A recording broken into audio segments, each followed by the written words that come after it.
Sandigan Bayan 3rd Division resumes the bail hearing of the malversation case involving former Senator Bong Revilla and his co-accused over an alleged ghost flood control project in Pandi, Bulacan. For the latest updates, we now go live to our mobile journalist Arles de los Santos.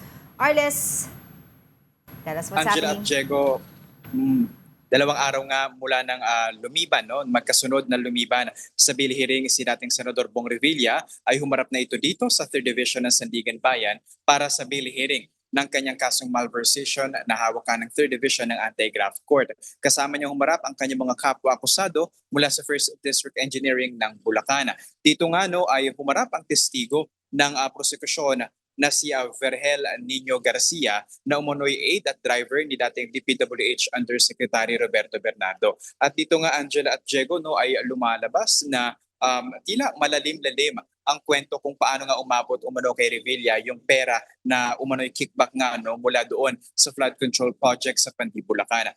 Ayon kay Garcia ay January 2025 ay pumunta nga siya sa Diamond Hotel kung saan inutusan siya ni dating Yusek Bernardo na kunin doon yung kahon and then i-deliver no, doon nga sa White House compound na pag-aari umano ni dating Senador Bong Revilla. Ayon sa kanya, hindi niya nakausap si dating Senador Bong Revilla, walang kalakip na larawan ng kanyang ng kanilang delivery, walang parking ticket o CCTV footage na kanilang ipresenta no, bilang ebidensya dito sa prosekusyon. No? Pero nakita umano ng witness si Revilla sa White House compound. Hindi niya daw nakita na tumanggap si Revilla at hindi niya rin binuksan kung ano nga yung laman ng kahon. No? Na paulit-ulit niya naman na binabanggit na nagdi-deliver lamang siya ng mga kahon at actually hindi lamang yan, pati ng mga maleta sa iba't ibang mga personalidad sang-ayon sa utos ni dating Yusek Bernardo. Kasama sa mga binanggit niya dito, Angela at Diego, si dating si kasalukuyan, no? Senator Jinggoy Estrada na nag-deliver umano siya dito ng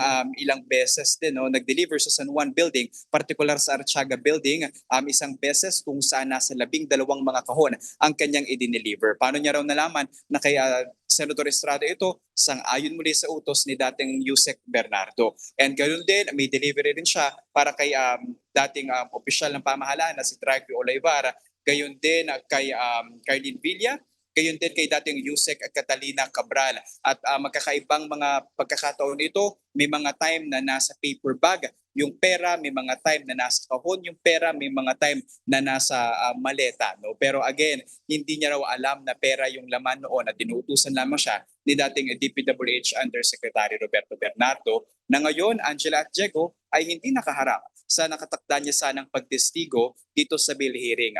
Mismong Sandigan Bayan medical officer ang nag-check o nag-verify ng confinement ni Bernardo sa isang ospital at sinabi nga no at kinumpirma yung kanyang nararamdaman no. Ayan nga yung dahil sa chronic rhinosinusitis, follicular pharyngitis and acute bronchitis at ngayon ay nagtitake daw itong si Bernardo ng intravenous antibiotic. Pero inutusan ng 3rd Division ng Sandigan Bayan, Angela at Diego, na humarap mismo si Bernardo bukas kung maaari dahil kailangan na patunayan niya ang kanyang sinumpaang salaysay at syempre limitado lamang yung araw ng bail hearing para sa kaso na ito.